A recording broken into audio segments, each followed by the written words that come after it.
Series के पहले part में हमने देखा था कि लिंजी एक short track speed skating competition में पार्टिसिपेट करती है, लेकिन बीच में गिर जाने के बाद वो अपने बचपन की यादों में खो जाती है। लिंजी का पास दिखाया जाता है जहां वो सीक्रेटली स्केटिंग सीखने जाती है और तभी उसकी मुलाकात नाइचाई से होती है। नाइचाई एक फ्रेंडली रेस के थ्रू उसे मोटिवेट करता है। तभी लिंजी अपने डिटर्मिनेशन के जरिए उसका दिल भी जीत लेती है। उसके बाद हमें दिखाया जाता है कि लिंजी के घर पे काफ़ी टॉक्सिसिटी फैली होती है। उसकी स्टेप मदर उसे कभी सपोर्ट नहीं करती बल्कि उसके खिलाफ होती है और बोलती है कि मैं तुम्हें हर चीज़ के पैसे क्यों दूँ, क्यों तुम्हारी माँ यहाँ पे छोड़ के गई थी क्या।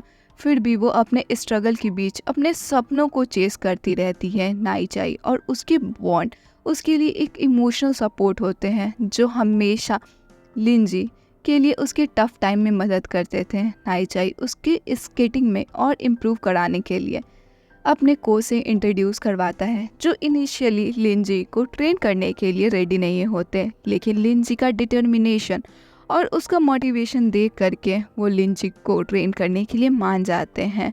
प्रेजेंट में लिंजी कंपटीशन के प्रेशर और अपने अंदर के खालीपन से डील कर रही होती। एपिसोड के एंड में वो डिसाइड करती है कि वो अपने सपने के लिए फिर से लड़ेगी, चाहे कितने भी चैलेंजेस को फेस क्यों ना करना पड़े। अब कहानी शुरू होती है अगले दिन से, कहानी के नए मोड़ पे, जहाँ लिंजी एक नए रूप में दिखाई जाती है। सुबह उठने के बाद वो अपनी फ्रेंड नाइचाई के साथ सुपरमार्केट शॉपिंग के लिए जाती है। शॉपिंग के दौरान सब लोग मस्ती में शॉपिंग कर रहे होते हैं और लिंजी अपने स्मार्टनेस का यूज़ करते हुए बजट फ्रेंडली शॉपिंग करवा लेती है। जो पैसे बचते हैं सब लोग डिसाइड करते हैं कि सेम कपड़े खरीदेंगे और एक फ़ोटो शूट करवाएंगे जो उनकी खुशियों का एक परफेक्ट मोमेंट कैप्चर होता है। नाइचाई काफ़ी थॉटफुल है और बिलिंग काउंटर के पास कोच के बेटे को किसी बहाने से भेज देती है ताकि वो लिंजी से अकेले बात कर सके।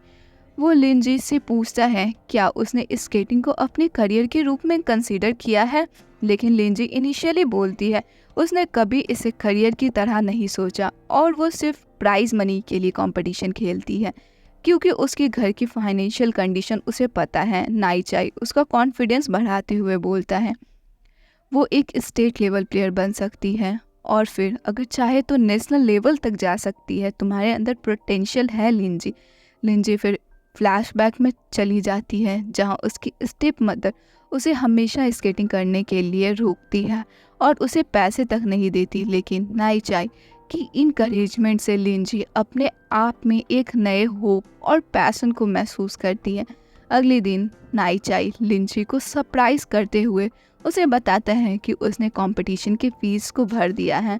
लिंजी इनिशियली तो मना करती है और बोलती है कि वो बाद में उसके पैसे रिटर्न कर देगी, लेकिन नाइचाई बिल फाड़ देता है ताकि उसे पता ही नहीं चले कि कितना पैसा पे किया गया है। लेकिन लिंजी फिर दूसरे दिन ट्रेनिंग कैंप में पहुंचती है। वहाँ एक लड़का जो उसे इनसिक्योर फील कराते हुए बोलते हैं कि तुम्हारे पास इतने पैसे कहाँ से आ गए जो तुम इस कैंप में आ रही हो। वो लिंजी का मजाक उड़ाते हुए बोलता है तुम इस कैंप में एंटर नहीं कर सकती और उसे वहाँ से रोकने की कोशिश कर रहा होता है ताकि लिंजी उसकी पोजीशन एक्वायर ना कर ले। लिंजी उसे इग्नोर करती है, लेकिन नाइचाई और कोच का बेटा उसे ये सब करते हुए देख लेता है और वहाँ पर आकर के लिंजी को डिफेंड करता है और उस लड़के को वहाँ से भगा देता है। कैंप के अंदर लिंजी को बेस्ट कोच के अंदर ट्रेनिंग लेने का सपना होता है। नाइचाई कैंप की टॉप एथलीट जूजू से मिलवाता है। जूजू के एक्सेप्शनल स्केटर हैं और लिंजी के सामने एक चैलेंज सेट किया जाता है।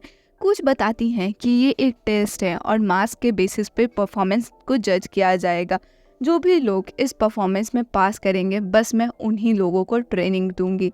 लिंजी के अंदर एक और भी ज़्यादा थॉटफुल सजेशन चल रहा होता है क्या वो इस रेस को कंप्लीट कर लेगी। फिर एक रेस के कुछ रूल्स एंड रेगुलेशंस को सेट किया जाता है। कुछ बताती हैं कि जो भी 48 सेकंड के अंदर इस रेस को कंप्लीट करेगा बस मैं उसे ही कंपटीशन में एंटर करने दूंगी। नर्वस हो करके लिंजी अपना बेस्ट देती है। रेस के एंड में वो आखिरकार सेकंड पोजीशन आ जाती है, जबकि वो टाइम लिमिट के अंदर ही रेस को कंप्लीट कर लेती है। ये अचीवमेंट देख करके लिंजी अंदर ही अंदर बहुत ज़्यादा कॉन्फिडेंस और खुशी का महसूस कर रही होती है, लेकिन उसकी टीचर बोलती है कि रुको, मुझे तुमसे कुछ बात करनी है। लिंजी की रेस ख़त्म होने के बाद कोच मिस हान उसे बुलाती है और काफ़ी स्ट्रिक्ट टोन में कहती है, तुम्हारी बॉडी फिट नहीं है और तुम्हारे मूव्स भी अच्छे नहीं लगते। मुझे नहीं लगता कि तुम इस परफॉर्मेंस के बेसिस पर क्वालिफाई कर पाओगी। ये सुनकर के लिंजी का दिल टूट सा जाता है और वो उदास मन के साथ ट्रेनिंग एरिया के बाहर निकल जाती है। नाई चाई उसे मोटिवेट करने की पूरी कोशिश करता है और कहता है, अगर कुछ नहीं हुआ तो तुम अपने पुराने टीम में वापस जा सकती हो। नाई चाई की बात लिंजी को बुरा लगता है और वो बिना कुछ बोले उसे छोड़ करके चली जाती है। लिंजी वापस अपने कोच मिस हान के पास जाती है और बोल्ड और डिटरमिन टोन में बोलती है, क्या मैं आपकी टीम को ज्वाइन कर सकती हूँ? मैं अपनी पुरानी टीम में वापस नहीं जाने वाली। अगर इस बार क्वालिफाई नहीं कर पाऊँगी तो अगले साल और ज़्यादा मेहनत करके वापस आऊँगी। कोच मिस हान की इस डिटर्मिनेशन को देख करके खुश हो जाती है और कहती है, मैं तुम्हें 3 महीने का टाइम दे रही हूँ, अच्छे से प्रैक्टिस करो। जब तुम पास कर लोगी तभी तुम्हें टीम में मैं वापस लूँगी। ये सुन करके लिंजी का कॉन्फिडेंस वापस आ जाता है। घर आकर के वो सबके साथ डिनर प्रिपेयर करती है। डिनर के दौरान लिंजी डम्पलिंग्स में एक कॉइन निकलता है जो एक लकी साइन माना जाता है। सब लोग इस बात पर खुश मनाते हैं और कहते हैं कि लिंजी बहुत लकी है। लिंजी नए दिन के सूरज के साथ नए सपने लेकर के हॉस्टल पहुंचती है। अपने नए कमरे को देख करके वो काफ़ी खुश होती है। ट्रेनिंग के दिन सब लोग प्रैक्टिस के लिए एक साथ वार्म अप करते हैं। कोच मिस हान वार्म अप ख़त्म होने के बाद लिंजी को रोकती है और कहती है, तुम्हें टेस्ट देने की ज़रूरत नहीं है, तुम फाउंडेशन के लिए प्रैक्टिस करोगी। ये सुनकर के लिंजी उदास हो जाती है क्योंकि वो टेस्ट के थ्रू अपनी एबिलिटीज़ को प्रूव करना चाहती थी। उसका उदास चेहरा देख करके नाई चाई भी परेशान हो जाता है। नाई चाई लिंजी को समझाता है और कहता है, मिस हान तुम्हें ऑब्जर्व करना चाहती है और तुम्हें और भी ज़्यादा बेटर बनाना चाहती है, इसलिए वो तुम्हें बस फाउंडेशन में डाल रही हैं। नाई चाई की बात को सुन करके लिंजी को काफ़ी तसल्ली मिलती है और वो अपने कमरे में जा कर के अपने माइंड फ्रेश करने लगती है।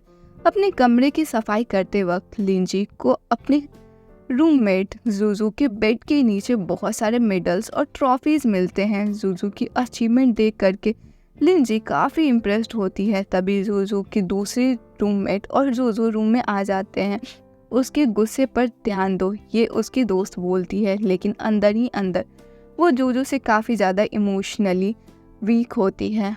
ये बातें लिंजी के अंदर एक नए प्रिस्क्रिप्टिव और एनर्जी भर देती है। वो समझ जाती है कि हर इंसान के पीछे एक कहानी होती है और वो जूजू के साथ अपने इक्वेशन इम्प्रूव करने का सोचती है। कहानी अब नए चैलेंजेस और दोस्तों के नए पहलू के बीच चालू होगी।